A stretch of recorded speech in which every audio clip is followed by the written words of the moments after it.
माझ्या शाळेचे नाव जिजामाता उच्च प्राथमिक मराठी शाळा. माझे नाव प्राचीन विषय माझे पुस्तक इतिहास. मी वर्ग सातवीत शिकते.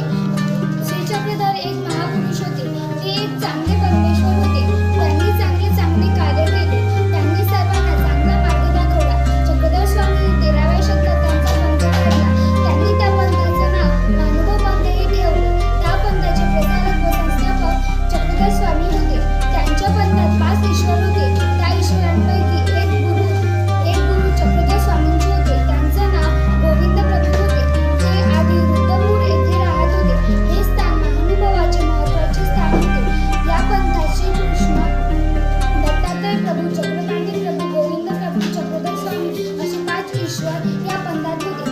या सर्वांनी खूप लीला दाखवल्या. श्रीकृष्णाच्या लीला पुढील प्रमाणे: भस्मासुराच्या वधाची लीला, पूर्णाच्या वधाची लीला, कागासुराच्या